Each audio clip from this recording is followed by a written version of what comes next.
Hello students, welcome to our YouTube channel Veda Education Learn from Home.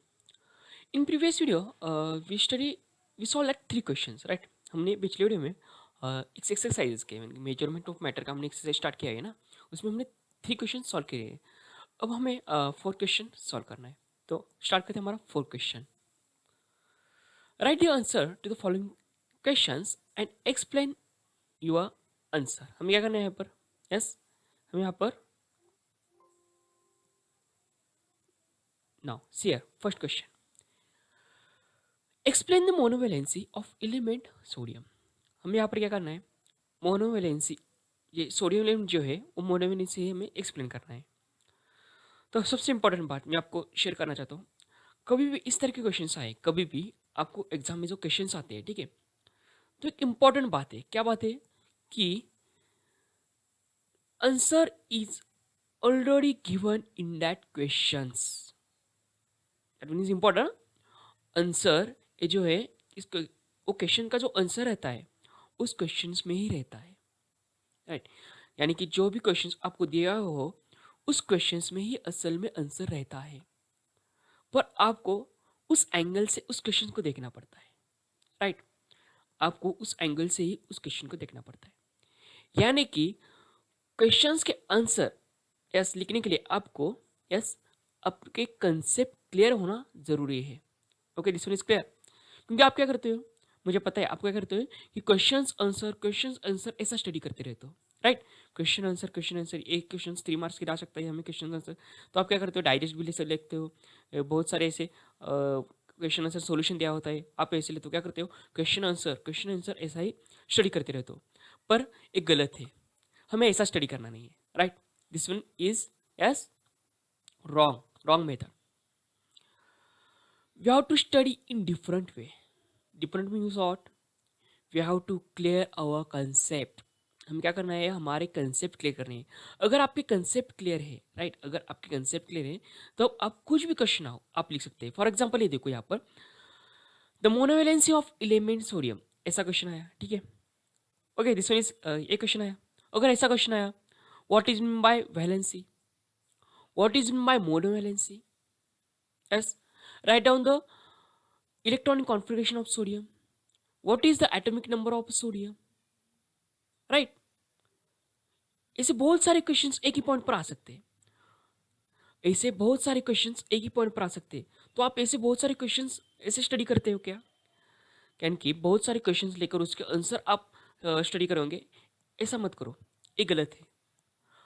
आपको क्या करना है? सिंपली आपको कंसेप्ट क्लियर करना है. यानी कि ये देखो, मैंने अभी बहुत सारे क्वेश्चंस लिए ना, बहुत सारे क्वेश्चंस अभी आपको दिए, 4-5 क्वेश्चंस.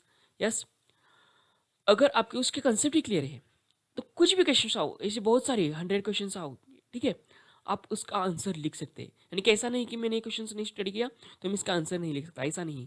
अगर आपके कंसेप्ट क्लियर है तो आप कुछ भी क्वेश्चन आओ, कैसे भी क्वेश्चन आओ, आप उसका आंसर लिख सकते हैं.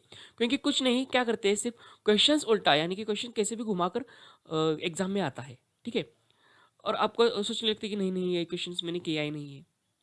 तो फिर इंपॉर्टेंट बात मैंने आज आपको शेयर की है, वो क्या है कि आपको कब आपकी कंसेप्ट क्लियर करनी है. अगर आपकी कंसेप्ट क्लियर है तो कुछ भी कोई भी क्वेश्चंस आओ आप उसका आंसर लिख सकते हैं, राइट? मैंने एग्जांपल बहुत सारे एग्जांपल यानी कि बहुत सारे क्वेश्चंस भी दिए आपको, पर कॉमन थिंग क्या थी? उसकी कंसेप्ट. यस, यानी कि आपको यस ये मैंने एग्जांपल दिया था ना, और बहुत सारे क्वेश्चंस दिए थे, जैसे कि अभी मैंने बोला what is my valency, what is my monovalency, what is the electron configuration of sodium, right? पर आपका अगर कंसेप्ट क्लियर है, यानी कि सोडियम एटम की कंसेप्ट क्लियर है, वैलेंसी मतलब क्या है वो कंसेप्ट क्लियर है, तो कैसे भी क्वेश्चन आओ आप उसका आंसर अपनी लैंग्वेज में, but here scientific meaning is also important. यानी कि आप कुछ भी क्वेश्चन का आंसर लिख रहे हो तब वहाँ पर साइंटिफिक मीनिंग से ही आपको लिखना होगा. This one is clear. यानी कि कुछ नहीं है कि हमें रट्टा मारने की जरूरत ही नहीं है, ठीक है, क्योंकि हमें पता है यस बुक में कितने एक लेसन कम से कम 6 या 7 पेजेस रहते हैं. हमें पता है 6 या 7 पेजेस रहते हो. पर आप क्या करते हो? आप क्या करते हो? डाइजेस्ट लेते हो और वही आप 20-30 पेजेस सिर्फ स्टडी करते रहते हो. 20-30 पेजेस. तो ईजी कौन सी है? 7-8 पेजेस स्टडी करना ईजी है या 20-30 यस पेजेस स्टडी करना ईजी है? आप ही सोचो इस बात, ठीक है. तो फिर मैं क्या करने वाला हूँ इस एक्सरसाइज का, आपको आंसर कैसे लिखना है, यानी कि आपको जो अंडरस्टैंडिंग हुई उसकी अपनी लैंग्वेज में पर थोड़ा साइंटिफिक मीनिंग देकर आपको उसका आंसर कैसे लिखने है ये दिखाने वाला हूँ, ठीक है। Now see here first question, explain the monovalency of element sodium. हमें क्या करना है यहाँ पर, मैंने बोला अभी ना क्वेश्चन में आंसर देता है, पर यहाँ पर क्वेश्चन में आंसर क्या है, देखो मोनोवैलेंसी ऑफ एलिमेंट ऑफ सोडियम, यानी कि हमें क्या करना होगा, हमें सबसे पहले सोडियम जो एलिमेंट है वो मोनोवैलेंसी दिखाना है। तो हमें पता है मोनोवैलेंसी मतलब क्या है, जिसकी वैलेंसी वन होती है, पर वैलेंसी क्या है वो भी आपको लिखना होगा, राइट। तो फिर यहाँ पर सोडियम एलिमेंट दिया है, तो फिर इसकी वैलेंसी मोनोवैलेंसी क्यों आती है, तो सोडियम एलिमेंट कम है, यस वैलेंसी मतलब इलेक्ट्रॉन कॉन्फिगरेशन लिखने होंगे, और उसको ऑक्टेट कंप्लीट करने के लिए ऑक्टेट हमें पता है यस 8 इलेक्ट्रॉन होने चाहिए लास्ट शेल में। तो कितने इलेक्ट्रॉन्स उसको लगने वाले हैं या कितने इलेक्ट्रॉन्स वो देने वाला है, इसके हिसाब से हम उसका आंसर लिख सकते हैं। यही है हमारे अपने लैंग्वेज में इसका आंसर लिखना है। तो सबसे पहले हमें क्या करना होगा, यस सबसे पहले हमें यहाँ पर सोडियम एलिमेंट का यस एटॉमिक नंबर क्या है हमें पता होना चाहिए, कितना है 11 है हमें पता है, right. Atomic number, yes atomic number of sodium कितना है, 11 है हमें पता है। सो इलेक्ट्रॉनिक कॉन्फिगरेशन क्या आने वाला है, यस 2 8 एंड 28 10 1 remains, so here that means in next shell हमें पता है, क्योंकि K L M L shell की, यस एल शेल की कैपेसिटी कितनी है, एल शेल की कैपेसिटी सिर्फ 8 इलेक्ट्रॉन्स है, राइट। हमें पता है एल शेल की कैपेसिटी सिर्फ 8 इलेक्ट्रॉन्स है, so 1 electron remains, so here we increase, yes हमने क्या किया और एक शेल बढ़ा दिया एम शेल 1 इलेक्ट्रॉन्स। और हाँ, जब भी हमें स्टेबिलिटी चाहिए, राइट, दैट मीन्स जब भी हमें नॉर्मल गैस की कॉन्फिगरेशन चाहिए, right, this one is clear, तब हमें क्या करना होगा, यस लास्ट शेल की ऑक्टेट कंप्लीट करना होगा, राइट, लास्ट शेल की ऑक्टेट कंप्लीट करना होगा। Now see here M shell की लास्ट शेल क्या है, लास्ट शेल में वैलेंस इलेक्ट्रॉन कितने हैं, यानी कि हमें पता है इलेक्ट्रॉन जो लास्ट शेल में रहते हैं तो उसको क्या बोलते हैं हम, वैलेंस इलेक्ट्रॉन बोलते हैं, राइट। सो कितने हैं यहाँ पर, 1 वैलेंस इलेक्ट्रॉन है। नाउ सी हियर अब हमें वैलेंसी पता करनी होगी, right. Here to complete octet in last shell, right, यहाँ पर कितने इलेक्ट्रॉन्स लगने वाले हैं, 7 इलेक्ट्रॉन्स लगने वाले हैं, राइट। कभी भी हमें स्टेबिलिटी लानी है, यानी कि हमें यस तब हमें लास्ट शेल में ऑक्टेट या फर्स्ट शेल के जो के शेल रहेगा तो वहाँ पर डुप्लेट कंप्लीट होना जरूरी है, राइट। सो है तब फिर यहाँ 1 इलेक्ट्रॉन एक्स्ट्रा है, यहाँ पर 7 इलेक्ट्रॉन उसको लेना होगा, या तो 1 इलेक्ट्रॉन डोनेट करना होगा, क्योंकि उसके पहले शेल में देखो एल शेल में 8 इलेक्ट्रॉन ऑलरेडी कंप्लीट है, राइट। सो कौन सा ईजी है, 1 इलेक्ट्रॉन डोनेट करना ईजी है या 7 इलेक्ट्रॉन्स लेना ईजी है, which is easy, yes 1 electron donate करना ईजी है। So here sodium atom donates 1 electron and it forms sodium ions, right. Sodium atom donates 1 electron, yes and forms ions, कौन सा form होने वाला है आयंस, डोनेट करता है तब क्या होता है पॉजिटिव चार्ज आता है, मतलब कैटायंस, यस ये हमने स्टडी किया हुआ है, सिर्फ इसका आंसर कैसे लिखना है हमें स्टडी करना है, ठीक है। तो फिर इसकी वैलेंसी कितनी है ये देखो, 1 electron donate that means 1 valency, इसकी +1 चार्ज है ना, इसकी 1 वैलेंसी है। सो क्या है हमारा क्वेश्चन, हमें क्या एक्सप्लेन करना है, मोनोवैलेंसी ऑफ एलिमेंट सोडियम, राइट। हमें बताया मोनोवैलेंसी मीन जिस एलिमेंट की वैलेंसी 1 रहती है उसको मोनोवैलेंसी रहती है, तो फिर हमने अभी ये स्टडी किया, यस सोडियम का देखा 1 वैलेंसी दिखाती है, तो ऐसे हमें एक्सप्लेन करना है। नासी है अब इसका आंसर कैसे लिखना है, और हाँ जब भी किसी क्वेश्चन का आंसर लिखना है तब आपको पॉइंट वाइज में लिखना है। The atomic number of sodium हमें कैसे लिखना है, देखो इसका answer, the atomic number of sodium is 11, so the electron configuration of sodium is 281, हमने लिख लिया। सेकंड पॉइंट हमें क्या करना होगा, हम सेकंड में हमें वैलेंस इलेक्ट्रॉन के बारे में थोड़ा लिखना होगा। Now see here there is 1 valence electron in the last shell, इस जो हमने लिखा है इलेक्ट्रॉन कॉन्फिगरेशन उसमें से हम वैलेंसी निकालते हैं ना, तब हमें पता है वैलेंस इलेक्ट्रॉन्स मतलब लास्ट शेल में जो रहता है उसको वैलेंस इलेक्ट्रॉन हम बोलते हैं। तो हियर 1 इलेक्ट्रॉन है that means 1 valence electron, so हमने ये लिख लिया है। So to attain stability, so here to attain stability it requires 7 more electron that means 8 electrons, you have to complete octet ना, 8 ऑक्टेट कंप्लीट करने के लिए यहाँ इसको 7 इलेक्ट्रॉन्स चाहिए, या तो इसने 1 इलेक्ट्रॉन कंप्लीट डोनेट कर दिया तो इसको ऑलरेडी ऑक्टेट कंप्लीट हो जाएगा, इसलिए मैंने ऐसे लिखा है सिर्फ, ये देखो स्टेबिलिटी और to complete octet it requires 7 more electrons in the last shell or to remove 1 electron from the last shell, right।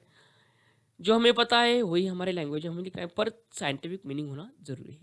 Now third point देखो, हमें पता है when it is here, it is easy to remove one electron compare to gain 7 electron, right.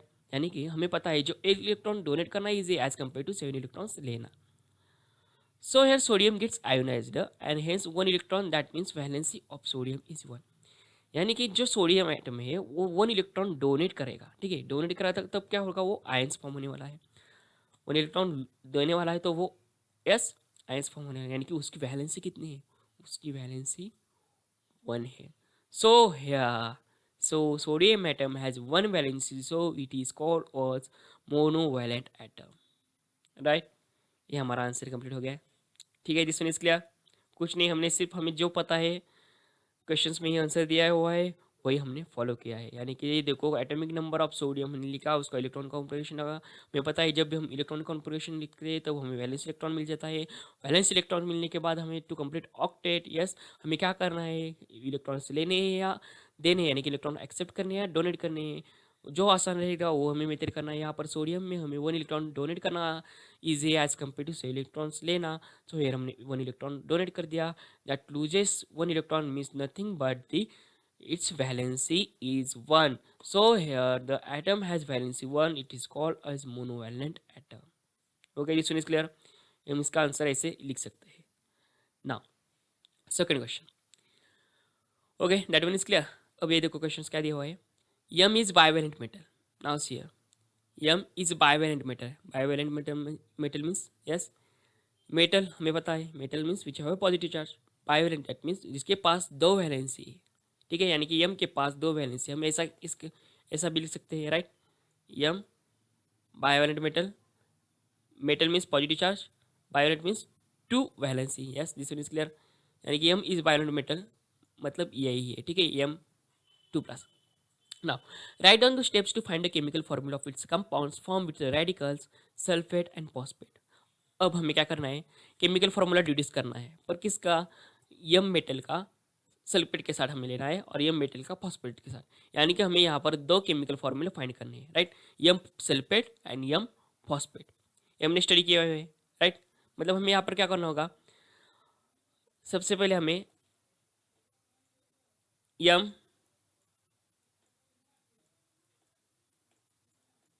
Sulphate, right, इसका molecular formula हमें find करना है, और M phosphate, right, and M phosphate second, yes. ये हमें इसके दो केमिकल फॉर्मूले डिड्यूस करने हैं, यानी कि फाइंड करने हैं। इसके लिए हमें पता है 4 स्टेप्स हमें फॉलो करने पड़ते हैं। First that is we have to write down the symbol of basic radical on left side and acidic radical on the right side, right. Second step में हमें क्या करना है, सेकंड स्टेप में yes we have to write down the valency below that radical, हमें इस radicals के नीचे उसकी वैलेंसी लिखनी है। थर्ड स्टेप में क्या करना है, हमें क्रॉस प्रोडक्ट लेने हैं, क्योंकि वैलेंसी की वजह से हमें कितने नंबर ऑफ आयंस लगने वाले हैं ये पता चलता है, इसलिए हमें क्रॉस प्रोडक्ट लेने हैं। और बाद में ये क्रॉस प्रोडक्ट लेने के बाद हमें वो केमिकल फार्मूला डायरेक्ट लिखना है, पर वहाँ पर जब भी हम केमिकल फार्मूला लिखते हैं तब वहाँ पर हमें वैलेंसी यानी कि उसके चार्जेस हमें नहीं लिखना है, ठीक है। यानी कि जब भी हम लास्ट में केमिकल फार्मूला लिखने वाले तब ये रूल हमें पता है ना कि हमें वहाँ पर उसके चार्जेस नहीं लिखने, डायरेक्टली वो हमें केमिकल फार्मूला लिखना है। सो है नाउ सी है यम सल्फेट, यहाँ पर दिया हुआ है ना, M is bivalent metal, that means M is a metal, that means which have a positive charge, पर कितने, दो वैलेंसी, यानी कि यम के पास दो वैलेंसी हमें मिल गया, and that mean is a basic radical, right. First step में हमें बता पाए, that means we have to write down in basic, yes right, in left side, that means M, ये जो हम लिखने वाले हैं M two valent, first step में देखो ये ऐसा लिखने वाले हैं। सल्फेट हमें पता है ये सो 4 2 minus, right, that mean is right side. उसके बाद हमें क्या करना है, सेकंड स्टेप में उसकी वैलेंस लिखनी है, तो फिर हमें उसकी वैलेंस लिखेंगे 2 2, राइट। नाउ सी 2 है, इसकी वैलेंस भी 2 है। ये जो सल्फेट की मैंने वैल्यू निकाली, कहाँ से निकाली मैंने, वो टेबल से, यानी कि आपको टेबल यस ध्यान में रखना जरूरी है। नाउ सी 2 2 वैलेंस है। थर्ड स्टेप क्या है, क्रॉस प्रोडक्ट करना है हमें, यस क्रॉस प्रोडक्ट। पर यहाँ पर मैंने एक आपको बात बताई थी, क्या बताई थी, यस अगर ऐसा कुछ कॉमन थिंग है यहाँ पर, देखो 2 2 कॉमन थिंग है, so here we have to divide by that number. Now here we have to divide by 2, so here 1 1 आने वाला है। Now here we have to take cross product, अब हमें यहाँ पर क्रॉस प्रोडक्ट लेना है। उसके बाद हमें लास्ट स्टेप में मॉलिक्यूलर फॉर्मूला लिखना है, पर वहाँ पर हमें ये चार्जेस नहीं लिखने हैं। तो भी कितने नंबर ऑफ आयंस लेना होगा, यम का 1 ही लेना होगा, सल्फेट का भी 1 लेना होगा, तो फिर मॉलिक्यूलर फॉर्मूला क्या आने वाला है, MsO4, ठीक है। This one is clear. अब इसका आंसर कैसे लिखना है हमें ये देखो, Now see here. First we have to write down what is given. That means here, now see here, M is bivalent metal. So here we have to write down that one is M is bivalent metal. We know that metal, that means it have a positive charge which donates the electron, that means which have a positive charge. Metal के पास positive charge रहता है. And here is given that M is bivalent metal, that means it have two valency, इसके पास to valency रहने हैं. इसलिए मैंने यहाँ पर M yes two M plus है, पर यहाँ पर कितना bivalency, so here M two plus चाहिए. ठीक है, एम टू प्लस चाहिए, M two plus. Okay, this one is wrong. Now see here, here is metal is bivalent, that means two valency. So here m 2 plus. ठीक है, this one is clear. हमने जो given लिख रहा है, हमें क्या क्या फाइंड करना है, वो लिखना होगा. To find yes chemical formula of m compounds with radicals sulfate and phosphate. That means we have to find out chemical formula of m sulfate and m phosphate. First one that is m sulfate. अब हमें क्या करना होगा, m sulfate, that means yes m, अभी हमने देखा इसके पास bivalent है m 2 plus. Sulphate means table का यूज करो, SO4 2 माइनस. सो हमें यहाँ पर फर्स्ट स्टेप में क्या करना होगा, we have to write down yes step भी हमें लिखनी है. ठीक है, so first here we have to write down to write symbols of radicals. Here basic radicals on the left side. So here we have to write down that m2 plus on left side in this way and sulphate on a right side. सो यहाँ पर हमने sulphate यहाँ right side पे यहाँ पर लिख लिया है. नाउ हियर सेकंड स्टेप क्या है, we have to write down the valency below that radical. हमें सेकंड स्टेप में रेडिकल के नीचे उसकी वैलेंसी लिखनी है. सो हियर इसके पास वैलेंसी कितनी है, नाउ हियर 2 प्लस, यानी कि यहाँ पर 2 आने वाला है, यहाँ पर 2 माइनस यानी कि 2 वैलेंसी. नाउ थर्ड स्टेप क्या है, we have to take cross product. Yes, we have to take a cross multiply the number of the radical, यानी कि यहाँ पर हमें क्रॉस मल्टीप्लाई लेना है. पर मैंने एक आपको बताया था राइट, दैट मीन्स अगर हम जब यहाँ पर क्रॉस मल्टीप्लाई कर रहे हैं तब वहाँ पर कॉमन मल्टीप्लाई आ रहा है, तो उस वक्त हमें उसको डिवाइड करना होगा. So here 2 is the common, so here we have to divide by 2. Here we have to divide by 2. Now say after dividing by 2 it gives 1 1. So here now here we have to take cross multiply. अब हम यहाँ पर cross multiply लेने वाले, अब directly हम उसका chemical formula लेने वाले. हमें क्रॉस मल्टीप्लाई करने के बाद कितने नंबर्स ऑफ आयंस लगने वाले वो पता चलने वाला है. यहाँ पर देखो 1, यानी कि यम का हमें 1 आयंस लेना होगा और सल्फेट का 1 आयंस लेना है. So here we have to write down chemical formula here M SO4, क्योंकि इसकी 1 आयंस लगने वाले, इसको भी 1 आयंस. और मैंने आपको रूल भी बताया था, जब भी हम केमिकल फॉर्मूला लिखने वाले हैं तब वहाँ पर हमें उसके चार्जेस नहीं लिखने हैं. So here write down directly MSO4. ठीक है, इसका आंसर ये होगा M sulphate. Now next one that is M phosphate. अब हमें एम फॉस्फेट का लगना. फॉस्फेट मानी कि PO4 3 minus right, and here M bivalent, that means cations, that means basic radical. So here we have to write down on the left side. अब यहाँ पर left side में लिखने वाले हैं M and phosphate, that one is on the right side, PO3 minus. Second step you have to write down yes valency below that radicals. अब हमें valencies के रेडिकल के नीचे हमें अब हमें यहाँ पर इस रेडिकल्स की वैलेंसी नीचे लिखनी है. यहाँ पर ये देखो एम के पास कितनी वैलेंसी है, 2 वैलेंसी है. So here 2. PO4 फॉस्फेट के पास 3 valency, so here write down 3. Now third step is we have to take a cross multiply number of radicals. हमें यहाँ पर क्रॉस मल्टीप्लाई करना है, सो हम क्रॉस मल्टीप्लाई करेंगे. Now share in this way. अब यहाँ पर देखो जब हम क्रॉस मल्टीप्लाई करने वाले हैं तब यहाँ पर यस यम सल्फेट की वैलेंसी 2 है और फॉस्फेट की 3 है. तो फिर यहाँ पर यम की क्रॉस प्रोडक्ट लेने के बाद हमें यहाँ पर नंबर ऑफ यम के नंबर ऑफ आयंस कितने लगने वाले, उसकी वैल्यू मिल गए, नंबर्स मिल गए. यहाँ पर यम यस यम के हमें 3 आयंस लेने हैं और फॉस्फेट के हमें यहाँ पर 2 आयंस लेने हैं राइट. सो हियर यहाँ पर देखो इसके सब्सक्रिप्ट में क्या आने वाला है, एम के सब्सक्रिप्ट में 3 आने वाला है. और phosphate PO4 that one is a group, that means it is a composite radical. जब भी हम कंपोजिट रेडिकल में इसके नंबर ऑफ आयंस लिखने वाले तो क्या करते हैं, हम ब्रैकेट निकालते हैं और उसके सब्सक्रिप्ट में उसका नंबर्स लिखते हैं. यानी कि हम क्या करेंगे, इसका ब्रैकेट में डालेंगे और उसके सब्सक्रिप्ट में 2 लिखने वाले हैं. सो हियर केमिकल फॉर्मूला कैसे आने वाला है, ऐसा आने वाला है. Now see here M3 and this one is phosphate is in bracket and subscript 2. Okay, this one is clear. एक केमिकल फॉर्मूला आने वाला है.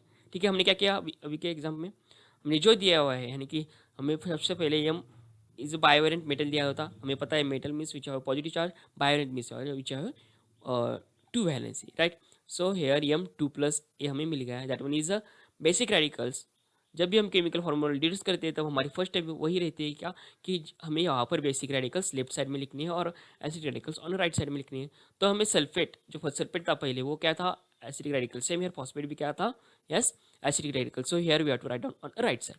उसके बाद हमने क्या किया, उसकी valency we have to write down to valency below that radical, इसलिए हमने उसकी वैलेंसी उसके यस रेडिकल के नीचे लिख लिए।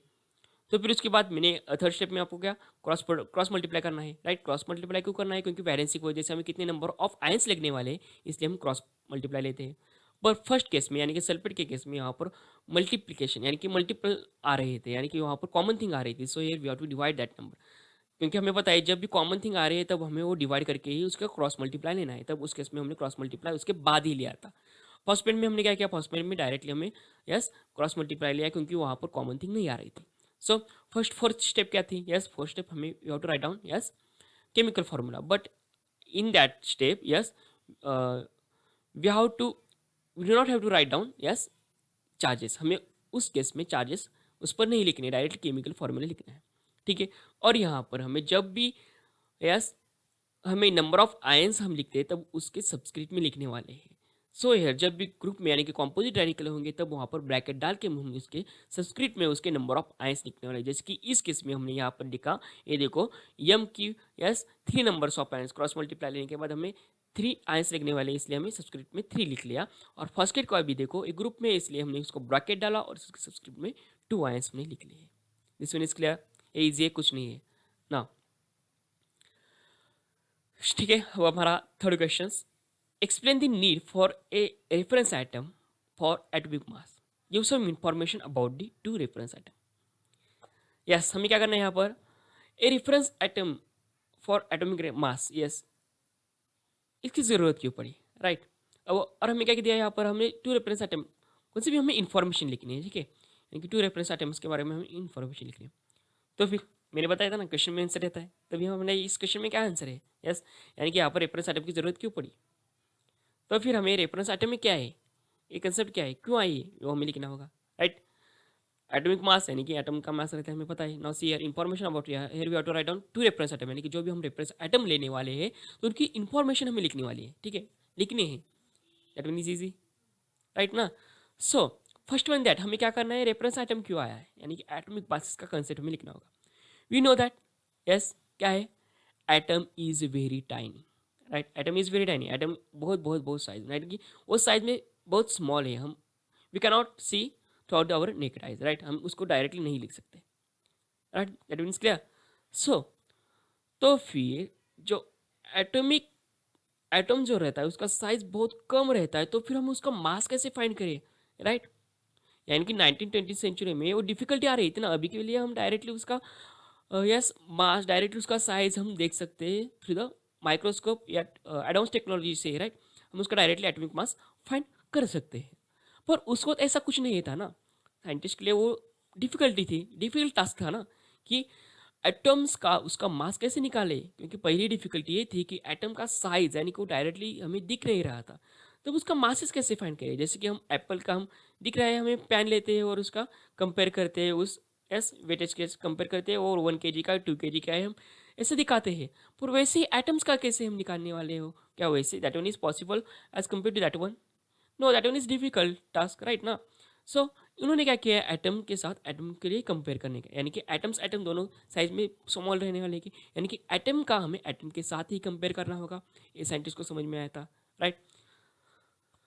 तो फिर इसलिए एस रेफरेंस एटम एक कंसेप्ट आई, राइट, यानी कि एटम का एटम के साथ हमें मास लेना होगा, क्योंकि atom is very tiny particle. So here हमें एटम का एटम के साथ ही कंपैरिजन करना है, इसलिए हमें रेफरेंस एटम एक कंसेप्ट उस वक्त आई है, राइट। रेफरेंस ऑफ एटम की कंसेप्ट की जरूरत पड़ी, राइट, ये हमने बता दिया है। नाउ अब हमें क्या, some information about the two reference atom, अब हमें यहाँ पर रेफरेंस एटम की यस टू रेफरेंस एटम्स के इन्फॉर्मेशन में देनी है। तो सबसे पहले हमारा हाइड्रोजन, साइंटिस्ट ने क्या किया, हाइड्रोजन एटम रेफरेंस एटम में चूज कर लिया। क्यों चूज कर लिया, यस हाइड्रोजन एटम क्यों चूज कर लिया, ये भी हमें लिख लेना होगा, राइट, क्योंकि वो लाइटेस्ट था इसलिए वो चूज कर लिया, क्योंकि उसके हाइड्रोजन में सिर्फ वन प्रोटॉन है, सो उसका मास भी वही होगा। So here mass of hydrogen is 1 scientist ने वहाँ पर उसका मास फाइंड कर लिया, राइट। रेफरेंस एटम हाइड्रोजन सबसे पहले चूज कर लिया, और उसके बाद क्या किया, हाइड्रोजन का बाकी के साथ यस कंपेयर करके किया, और कंपेयर करने के बाद बाकी की एलिमेंट के मासेस निकाले। फॉर एग्जाम्पल हाइड्रोजन का नाइट्रोजन के साथ कंपेयर किया, तो उसके तो यस जब भी साइंटिस्ट ने हाइड्रोजन का नाइट्रोजन के साथ कंपेयर किया, तो उन्हें यस टोटल 14 नाइट्रोजन लगे, यानी कि one hydrogen is equal to yes यानी कि one nitrogen is equal to 14 hydrogen. Yes, so यार हाइड्रोजन आइटम यस कितना रेफरेंस आइटम चूज कर लिया, पर कुछ एलिमेंट के, यानी कि कुछ एलिमेंट के जब भी ऐसा कंपेयर करके, यानी कि रेफरेंस आइटम हाइड्रोजन चूज कर लेके जब भी उसका एटॉमिक मासेस फाइंड कर रहे थे, ठीक है, तब वहाँ पर फ्रैक्शनल मासेस आ रहे हैं। फ्रैक्शनल मासेस आने के कारण वहाँ पर जो मैटर था वो गलत हो गया, राइट। तो उन्होंने क्या किया, फिर उन्होंने ऑक्सीजन चूज कर लिया, राइट। उन्होंने ऑक्सीजन चूज कर लिया, ऑक्सीजन को चूज कर लिया क्योंकि वो प्रेजेंट है और सबके साथ यस रिएक्ट करता है, और फ्रैक्शनल मासेस भी नहीं आ रहे थे, इसलिए ऑक्सीजन चूज कर लिया। Yes, but finally carbon isotope, carbon 12 isotope ये चूज कर लिया, राइट। वो क्यों, क्योंकि 98% अवेलेबल है और सबके साथ वो रिएक्ट करता है, इसलिए फाइनली साइंटिस्ट ने carbon 12 isotope is chosen as a reference atom, scientist ने वो चूज कर लिया, ठीक है। ये आप लिख सकते हैं। तो इसका आंसर हमें कैसे लिखना है, नाउ सी है। Firstly you have to write down the answer of yes need for reference atom of atomic mass. So here you have to write down atomic mass है क्या है। नाउ सी है, हमें पता है an atom consist of a two parts, that means nucleus and extra nuclear part. हमें पता है न्यूक्लियस में क्या रहता है, protons and neutrons, and extra nuclear में क्या रहता है, यस इलेक्ट्रॉन रहता है। Electron mass is negligible, so हम ऐसा लिख सकते हैं यहाँ पर। Now see here in nucleus there is a proton and neutron. So here in extra nuclear part there is an electron and mass of electron is negligibly small as compared to mass of proton. जो हमने समझ लिया है, जो हमारा understanding हुई वही हमें यस हमने लिखा है, कुछ नहीं, बाकी कुछ नहीं है। Now C, so the mass of atom is concentrated in its nucleus, that is total mass of proton and neutron. Now see here, mass of the atom, यानी कि इलेक्ट्रॉन का मास हम निग्लिजिबल दे रहे हैं। So this means clear, electron का मास हम negligible रहे हैं, यानी कि उसका मतलब क्या है, जो न्यूक्लियस में क्या प्रेजेंट है, proton and neutron. So mass of atom is nothing but the mass of yes proton and neutron, ये हमने लिख लिया। Now C, that means that one is p plus n is atomic mass number. So we know that the size of atom is very small. So how can we determine its mass? That means it's a very difficult task for scientists, right? In 19th century, a difficult task था, अभी के लिए वो easy है क्योंकि technology आ गई है ना।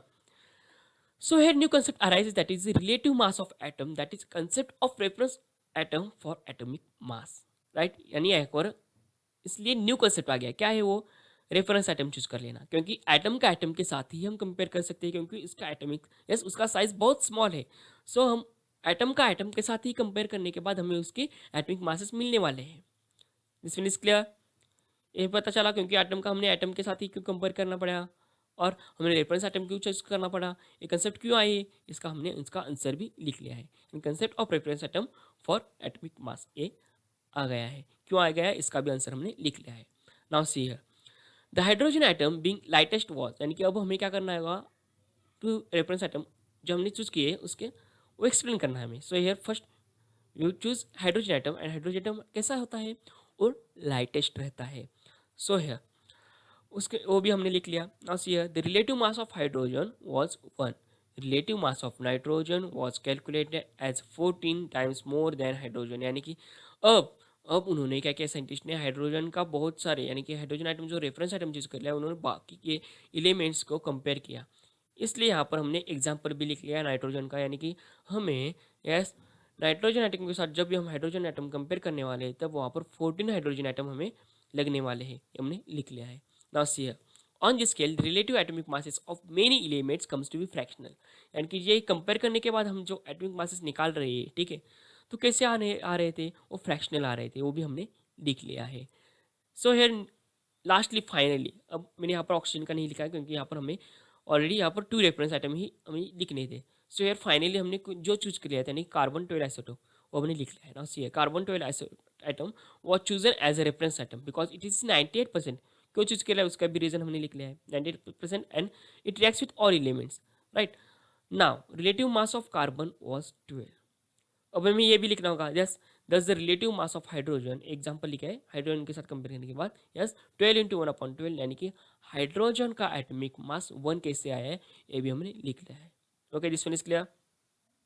ओके, जब भी ऐसा क्वेश्चन आया तो आपको क्या करना है क्या, यस सबसे पहले आपको रीजन लिखना होगा कि रेफरेंस एटम ये कंसेप्ट क्यों आई, यानी कि सबसे पहले आपको एटॉमिक मास क्या है वो लिखना होगा। उसके बाद ये रेफरेंस एटम क्यों आए, यस ये कंसेप्ट क्यों किस लिए आया है वो हमें लिखना होगा, हमने लिख लिया है इसके आंसर में, यस। फिर उसके बाद हमें यस टू रेफरेंस एटम की इंफॉर्मेशन में लिख रही थी, यहाँ पर हमने यस हाइड्रोजन की और कार्बन 12 एटम की हमने इंफॉर्मेशन लिखी हुई है। ठीक है, ऐसे पॉइंट वाइज आप आंसर लिखेंगे तो अच्छा रहता है। ठीक है, जब भी आप इस तरह के क्वेश्चंस के आंसर लिखने वाले तो वो इस पॉइंट वाइज में लिखो, ऐसे पॉइंट वाइज में लिखो। Next question, what is mean bye unified atomic मास। अभी यूनिफाइड एटॉमिक मास क्या है, अभी हमने एटॉमिक मास का देखा कि रेफरेंस एटम चूज कर लिया था वो वगैरह, ठीक है। पर ये यूनिफाइड एटॉमिक मास क्या है, इसलिए ये जो एटॉमिक मासेस रहते हैं उसका मास यस किस यूनिट में रहता है, एक क्वेश्चन माइंड में आया ना, ये हमने स्टडी किया था। आईयूपीएससी, आईयूपीएससी जो ऑर्गेनाइजेशन, इंटरनेशनल ऑर्गेनाइजेशन, उन्होंने एक्सेप्ट कर लिया, यानी कि एटॉमिक मासेस का हमें यस यूनिट इसके इसमें ही लिखना है, यूनिफाइड एटॉमिक मासेस में ही हमें लिखना है, वो एक्सेप्ट कर लिया, ये हमें लिखना होगा। फिर उसके बाद यूनिफाइड एटॉमिक मास का यूनिट क्या है वो हमें लिखना होगा, डाल्टन, उसका सिंबल क्या है और इसकी वैल्यू क्या है, 1 U = 2। हम इसके इस क्वेश्चन का आंसर हम ऐसे लिख सकते हैं। Now see here, first point हमें क्या लिखने वाले हैं, यस हमें पता है कि अभी अभी के लिए एटॉमिक एटम का मास फाइंड करना इजी है। यस हमें पता है कि पहले व्यक्त में yes it is very difficult task to find out the masses of atom, right? It is very difficult task to find the mass of atoms, okay? but अभी ये इजी है, यानी कि बहुत सारी टेक्नोलॉजी की वजह से बहुत सारे ऐसे इंस्ट्रूमेंट आ गए कि हम डायरेक्टली एटम का मास डायरेक्टली फाइंड कर सकते हैं। तो हमें वो भी लिखना होगा। Now see here, today we have a highly accurate methods for measuring the mass of an atom directly, yes ये हम लिख सकते हैं। सो आईयूपीएस ने एक्सेप्ट किया है, वो भी हमें लिखना होगा। Now see here, instead of relative mass, a relative mass के यस रिलेटिव मास जो है उसके हमने इंस्टेड हम लिया है ना, ये जो यूनिफाइड मास है, तो हम वो भी लिखना होगा। Unified mass has now been accepted as a unit of as atomic mass, atomic mass का यूनिट है ना यूनिफाइड एटॉमिक मास। सो क्या है वो, at unified atomic mass is also called as Dalton, that one is U, इसका symbol भी हमें लिखना होगा। The symbol of unified atomic mass is U. So इसकी वैल्यू भी लिखनी होगी, 1 U = यस 1.66053 इंटू 10⁻27 kg। इसको हम ग्राम में लिख सकते हैं, क्या लिखेंगे 1.66053 इंटू 10⁻24 ग्राम, 10⁻³ से हमें के निकालना होगा। ठीक है, दिस इज क्लियर। यानी कि जब भी ऐसा क्वेश्चन है what is my unified atomic मास, तब आपको क्या करना होगा, आपको सबसे पहले एक पॉइंट लिखना होगा कि yes nowadays it is very easy task that we have a highly accurate method for measuring the mass of an atom directly. Now see here, instead of relative atomic mass, yes unified atomic mass has been accepted all over, right, यानी कि आईयूपीएससी ये जो special organisation है उन्होंने accept कर लिया, right, ये हमें लिखना होगा। सो फिर उसके बाद हमें unified atomic mass is also called as Dalton, वो हमें लिखना होगा। यस उसका सिंबल लिखना होगा यू, उसके बाद उसका यस वैल्यू लिखना होगा 1 U = क्या है, this one is clear. Okay, now next question. Now see here, explain with example what is mean bye A mode of substance. Now next question, explain with example what is mean bye A mode of substance. अब हमें यहाँ पर क्या करना है, mode of substance का yes explain करना है क्या है, असल में मोल है क्या, और उसके एग्जाम्पल भी हमें लिखने हैं। ठीक है, तो सबसे पहले हमें क्या क्या लिखना होगा, यस यानी कि मोल ऑफ सब्सटेंस क्यों आई वो भी लिखना होगा। यस मोल क्यों आई है, यस हमें पता है जब भी केमिकल रिएक्शन फॉर्म होते हैं तब वहाँ पर केमिकल रिएक्शन फॉर्म होते हैं तो हम क्या देखते हैं, उसके नंबर ऑफ मॉलिक्यूल्स और नंबर ऑफ एटम्स हम देखते हैं, यानी कि केमिकल रिएक्शन बैलेंस होते हैं हम वो देखते हैं। और क्या देखते हैं हम, यस और क्या देखते हैं हम, उसका मास मेजर करते हैं। ठीक है, इससे भी हम फाइंड करते हैं। पर यहाँ पर अगर मैंने बोला आपको एक, मैंने आपको एक ग्लास कर दिया, ठीक है ग्लास दिया और उसमें वाटर मॉलिक्यूल हमने डाला, ना सी अगर मैंने आपको एक ग्लास दिया, ठीक है वाटर ग्लास दिया, ठीक है, और आपको बोला कि इस ग्लास में आपको number of hydrogen, number of water molecules find करना है।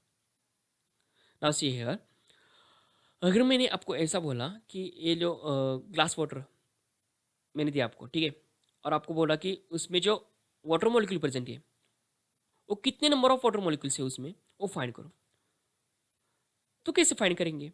क्योंकि केमिस्ट्री में it is very important to know that number of atoms और मॉलिक्यूल्स, राइट। यानी कि वाटर हमें कैसे फॉर्म होने वाला है, हमें पता है वाटर हाइड्रोजन एंड ऑक्सीजन के वजह से फॉर्म होने वाला है। तब मैंने ये जो आपको ग्लास दिया है उसमें वाटर भर के दिया है, ठीक है। तो मैंने आपको ये बोला कि number of water molecules find करो। तो भाई कैसे फाइंड करोगे? यस, कैसे फाइंड करोगे, राइट ना, ये हमने पढ़ा हुआ है। तो फिर इसका वैस वैल्यू फाइंड करने के लिए मोल कंसेप्ट आ गया है। यानी कि हमारे, यस, केमिस्ट को भी पता होना चाहिए ना, फार्मिस्ट को, जब भी वो मेडिसिन तैयार करते हैं तब उनको उसके नंबर ऑफ मॉलिक्यूल्स कितने रहेंगे वो उनको पता रहना चाहिए। तो इसलिए साइंटिस्ट ने ये मोल कंसेप्ट, यस, फाइंड कर लिए। ठीक है, इसकी ज़रूरत क्यों पड़ी, हमने इसका आंसर लिख लिया है। नाउ सी, अभी मोल असल में है क्या, हमें पता है। यस, मोल क्या है? Mole is nothing but the, yes, mass of substance in A gram equal to, yes, mass of molecular, yes, molecular mass of that substance in a Dalton, right, right। मोल यानी कि ये है। जब भी मैं 1 मोल बोल रहा हूँ तब वो वहाँ पर क्या होने वाला है? Yes, mass of that substance is equal to molecular mass of that substance. This one is correct. जब भी हम मोल में लिखने वाले हैं तब वहाँ पर उस केस में हमें, जब भी हम मॉलिकुलर मास लिखते हैं, ठीक है, मॉलिकुलर मास का यूनिट क्या है हमें पता है, डाल्टन में रहता है, यू रहता है।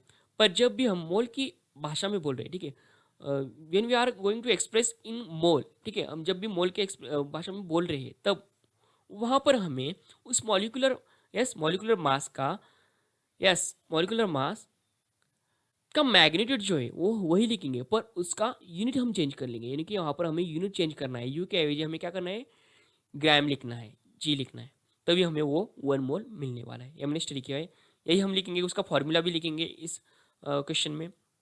फिर उसके बाद हमें क्या करना है, you have to explain with example. हमें एग्जाम्पल से भी एक्सप्लेन करना था ना, तब उसके नीचे कौन सा पॉइंट आने वाला है? यस, एग्जाम्पल आने वाला है।